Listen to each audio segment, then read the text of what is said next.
Direct selling ప్రస్తుతం ఇండియాలో బాగా పాపులర్ అయిన ఒక పదం. అలా అని చెప్పేసి ఇది ఒక పదం కాదు, ఇది ఒక industry. Direct selling industry. Direct selling industry అనగానే చాలామంది ఏవేవో అనుకుంటూ ఉంటారు. అవన్నీ అవాస్తవం. దీన్ని జనరల్గా కొంతమంది ప్రత్యక్ష విక్రయాలు అంటారు, మరి కొంతమంది ఇది ఒక రిటైల్ ఛానల్ అని అంటారు, మరి కొంతమంది డైరెక్ట్ సెల్లింగ్ అనేది ఒక గ్లోబల్ బిజినెస్ అని చెప్తూ ఉంటారు. ఇంకా కొంతమంది ఉంటారు మూవీ చూడకుండానే రివ్యూలు రాసే రకం అనమాట వీళ్ళంతా. వాళ్ళు దీన్ని చైన్ మార్కెటింగ్ అని, లింక్ సిస్టమ్ అని ఏదేదో చెప్తూ ఉంటారన్నమాట. అలా చెప్తూ ఆనందపడుతూ ఉంటారు. అలాంటి వాళ్ళ కోసమే ఈ వీడియోని వాళ్ళకే అంకితం ఇచ్చేస్తున్నాను. ఈ వీడియో ద్వారా మీరు తెలుసుకోబోతున్నారు డైరెక్ట్ సెల్లింగ్ ఇండస్ట్రీ అంటే ఏమిటి, దాని ఫ్యూచర్ మన ఇండియాలో ఎలా ఉండబోతుంది. అలాగే కొన్ని స్టాటిస్టిక్స్ ఆధారంగా ఇప్పటి వరకు మన డైరెక్ట్ సెల్లింగ్ ఇండస్ట్రీ ఎంతవరకు గ్రోత్ అయ్యింది. What is direct selling? అసలు ఈ డైరెక్ట్ సెల్లింగ్ అంటే ఏమిటి? దీనినే మనం తెలుగులో ప్రత్యక్ష విక్రయాలు అని అంటారు. ప్రొడక్ట్ను మరియు వాటి సర్వీసెస్ను కస్టమర్కు చేర్చడానికి ఉపయోగించే ఒక విభిన్నమైన మార్కెటింగ్ విధానమే డైరెక్ట్ సెల్లింగ్. ఈ పద్ధతిలో ఎటువంటి మధ్యవర్తులు లేకుండా ప్రొడక్ట్ కస్టమర్ని రీచ్ అవుతుంది. ఈ పద్ధతిలో కేవలం ఏజెంట్ ఆర్ డైరెక్ట్ సెల్లర్స్ ద్వారా మాత్రమే ప్రొడక్ట్ కస్టమర్ని రీచ్ అవుతుంది. అందుకు గాను ఈ ఏజెంట్స్కు కమిషన్ అనేది అందుతుంది. అలాగే ఈ ఏజెంట్స్ అనేవాళ్ళు ఏదైనా ఒక కంపెనీతో అనుసంధానమై వర్క్ చేస్తూ ఉంటారు ఇండిపెండెంట్గా.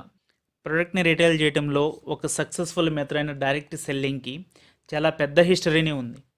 ఈ డైరెక్ట్ సెల్లింగ్ స్టార్ట్ అయ్యి సుమారుగా ఇప్పటికీ 160 సంవత్సరాలు దాటిపోయింది. మిడిల్ ఆఫ్ 18th సెంచరీలో ఒక పెర్ఫ్యూమ్ కంపెనీ ద్వారా ఈ డైరెక్ట్ సెల్లింగ్ అనే పద్ధతి మన ముందుకు వచ్చింది. అప్పటి నుంచి ఇప్పటి వరకు జరిగిన ఈ సుదీర్ఘ ప్రయాణంలో ప్రపంచ దేశాలు ఈ పద్ధతి ద్వారా బిజినెస్ చేసి చాలా ముందుంటే మనం మాత్రం ఇంకా 17th ప్లేస్లోనే నుంచొని ఉన్నాం. ఒక చిన్న ఉదాహరణ చెప్పాలంటే 2015 ఫైనాన్షియల్ ఇయర్లో ఒక యుఎస్లోనే $35 మిలియన్ బిజినెస్ కేవలం డైరెక్ట్ సెల్లింగ్ ఇండస్ట్రీ ద్వారా జరిగింది. అలాగే రీసెంట్గా వచ్చిన రిపోర్ట్స్ ప్రకారం యుఎస్ అండ్ చైనా పోటాపోటీగా డైరెక్ట్ సెల్లింగ్ ఇండస్ట్రీలో బిజినెస్ చేస్తూ రెండు దేశాలు ఫస్ట్ ప్లేస్లో నుంచొని ఉన్నాయి. బట్ ఇంకా మనం ఆ 17th ప్లేస్లో కంటిన్యూ అవుతూనే ఉన్నాం.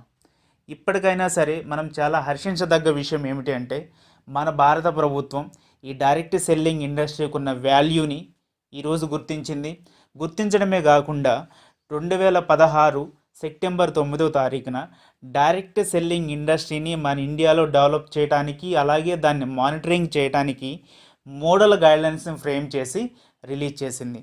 అలాగే దానికి సపోర్టుగా మనకి ఈరోజు కన్జ్యూమర్ ప్రొటెక్షన్ బిల్ రిలీజ్ చేసింది. దీనిలో ఇంతకుముందు ఎన్నడూ లేని విధంగా డైరెక్ట్ సెల్లింగ్ ఇండస్ట్రీని దానిలో ఇంక్లూడ్ చేసింది. ఈ మోడల్ గైడ్లైన్స్ ఫ్రేమ్ అవడంలో FDSA federation of direct selling association అనే సంస్థ చాలా కృషి చేసింది. ఈ మోడల్ గైడ్లైన్స్ ద్వారా మన భారతదేశంలో ఈరోజు 13 రాష్ట్రాలు బిజినెస్ రన్ చేస్తూ ఉన్నాయి.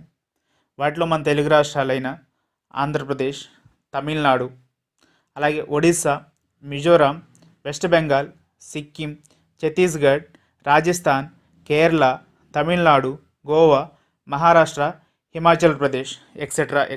ఇన్ని రాష్ట్రాలు ఈరోజు మోడల్ గైడ్లైన్స్ ద్వారా డైరెక్ట్ సెల్లింగ్ ఇండస్ట్రీ బిజినెస్ని రన్ చేస్తున్నాయి అంటే నిజంగా డైరెక్ట్ సెల్లింగ్ ఇండస్ట్రీకి ఇండియాలో అంత ఫ్యూచర్ ఉందా? ఎస్, మన ఇండియాలో ఈరోజు డైరెక్ట్ సెల్లింగ్ ఇండస్ట్రీకి చాలా పెద్ద స్కోప్ ఉంది. ఇప్పటి వరకు మనం అనుకున్నది, వింటున్నది నిజమే.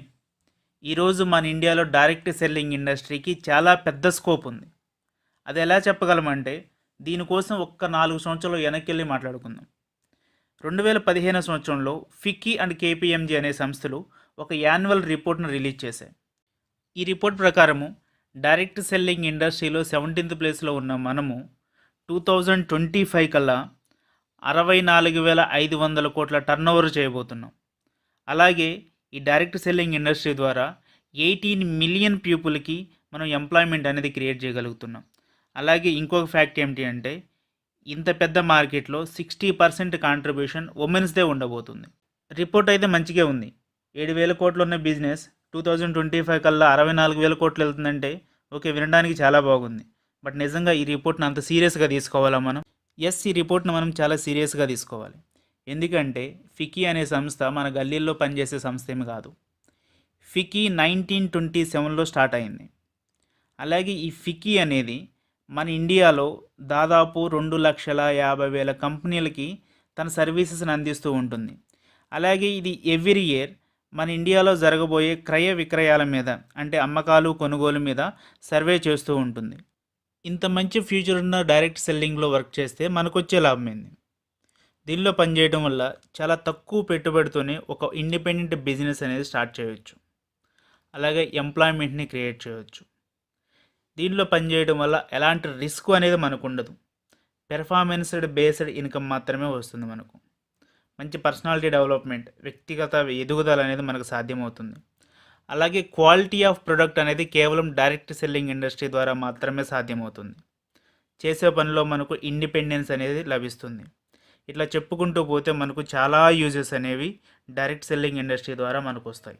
డైరెక్ట్ సెల్లింగ్ ఇండస్ట్రీ గురించి ఈరోజు ఒక్క మాటలో చెప్పాలి అంటే, భారతదేశ భావి తరాల తలరాతలను మార్చే శక్తి ఉన్న విప్లవాత్మకమైన ఇండస్ట్రీ ఏదైనా ఉంది అంటే అది కేవలం డైరెక్ట్ సెల్లింగ్ ఇండస్ట్రీ మాత్రమే. Indian direct selling industry statistics ఒకసారి చూద్దాం. IDSA, Indian direct selling association, ఇది ఒక అటానమస్ బాడీ. ఈ సంస్థ మన ఇండియన్ డైరెక్ట్ సెల్లింగ్ ఇండస్ట్రీని రెగ్యులేట్ చేస్తూ ఎవ్రీ ఫైనాన్షియల్ ఇయర్కి ఒక యాన్యువల్ రిపోర్ట్ను రిలీజ్ చేస్తుంది. ఇందులో భాగంగా 2018-19 ఫైనాన్షియల్ ఇయర్కి గాను ఒక యాన్యువల్ రిపోర్ట్ను రిలీజ్ చేసింది. ఈ రిపోర్ట్ ప్రకారం మన Indian direct selling compound annual growth, CAGR అంటారు, ఇది 16%కు చేరుకుంది. అలాగే ఈ రిపోర్ట్ ప్రకారం 2015-16 ఫైనాన్షియల్ ఇయర్లో 8,308 crores ఉన్న బిజినెస్ 2018-19 ఫైనాన్షియల్ ఇయర్ కంప్లీట్ అయ్యే వరకు 13,080 crores చేరుకుంది. అలాగే మన తెలుగు రాష్ట్రాలు కూడా డైరెక్ట్ సెల్లింగ్లో మంచి గ్రోత్ని సంపాదించాయి. ఈ రిపోర్ట్ ప్రకారం మహారాష్ట్ర స్టేట్ 13% బిజినెస్ షేర్తో సౌత్ రీజియన్ నుంచి ఫస్ట్ ప్లేస్లో ఉండగా, మన తెలుగు రాష్ట్రం తెలంగాణ 12% బిజినెస్ షేర్తో థర్డ్ ప్లేస్ సంపాదించింది. అలాగే ఆంధ్రప్రదేశ్ నుంచి 10% షేర్, అలాగే నార్త్ రీజియన్ నుంచి 27% highest business share, west region నుంచి 25% బిజినెస్ షేర్ మనకుంది. ఇంకా చెప్పాలంటే 1978లో స్టార్ట్ అయిన world federation of direct selling, WFDSA, ఈ సంస్థ కూడా తన 2018-19 యాన్యువల్ రిపోర్ట్లో డైరెక్ట్ సెల్లింగ్ ఇండస్ట్రీ ఫ్యూచర్ని ఒకే ఒక సెంటెన్స్లో చెప్పింది: direct selling is the future business. వీళ్ళ రిపోర్ట్ ప్రకారం గ్లోబల్గా మేల్ జెండర్ 26% డైరెక్ట్ సెల్లింగ్ ఇండస్ట్రీలో వర్క్ చేస్తుంటే 74% ఫీమేల్ జెండర్ డైరెక్ట్ సెల్లింగ్ ఇండస్ట్రీలో వర్క్ చేస్తున్నారు. అలాగే మన తెలుగు స్టేట్స్లో కూడా ఈ రేషియో 57% ఉమెన్స్గా ఉంటే 43% మెన్గా ఉంది. ఇంత బాగా Indian direct selling industry grow అవడానికి కొన్ని రీజన్స్ చూద్దాం. డైరెక్ట్ సెల్లింగ్కి గైడ్లైన్స్ రావటం, అలాగే ఇండివిజువల్ స్టేట్స్ వీటిని ఇంప్లిమెంట్ చేయటం, డైరెక్ట్ సెల్లింగ్ని ఒక నాన్ రీటైల్ స్టోర్ మోడల్గా గుర్తించడం. ఈ డైరెక్ట్ సెల్లింగ్ ఇండస్ట్రీ ద్వారా ఎంప్లాయ్మెంట్ ఆపర్చునిటీ, అలాగే ఎంటర్ప్రెన్యూర్షిప్ని ఇవ్వడం, ఎడిషనల్ సోర్స్ ఆఫ్ ఇన్కమ్గా దీన్ని తీసుకోవడం, ఫైనాన్షియల్ ఇండిపెండెన్స్, అలాగే ఉమెన్ ఎంపవర్మెంట్కి ఇది దోహదపడతాం. డైరెక్ట్ సెల్లర్స్కి ఆర్గనైజేషన్స్ నుండి కంటిన్యూగా సపోర్ట్ అనేది ఉండటం.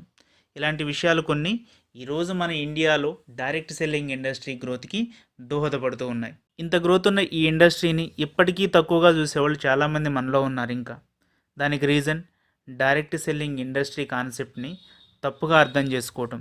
అలాగే మనలో కొంతమంది రాంగ్ కంపెనీస్తో, అలాగే నెగిటివ్ ప్రొడక్ట్స్తో వర్క్ చేయటం, అలాగే చేసే వ్యక్తులు కొంతమంది చాలా అనెథికల్గా బిజినెస్ చేయటం. ఇలాంటి వాటి వల్లే డైరెక్ట్ సెల్లింగ్ ఇండస్ట్రీని చాలామంది తక్కువగా చూస్తున్నారు. ఫైనల్గా అందరికీ నేను చెప్పేది ఒకటే: direct selling the future business. ఇది మనందరి బిజినెస్, ప్రతి ఒక్కరి ఇండిపెండెంట్ బిజినెస్. ఈరోజు ఈ బిజినెస్ని మనం మంచిగా చేద్దాం, మన భావితరాలకు బాటలు వేద్దాం. Thank you all the best. ఈ ఇన్ఫర్మేషన్ మీకు నచ్చినట్లయితే లైక్ చేయండి, షేర్ చేయండి, అలాగే ఈ ఛానల్ని సబ్స్క్రైబ్ చేయండి. మళ్ళీ కలుద్దాం నెక్స్ట్ వీడియోలో.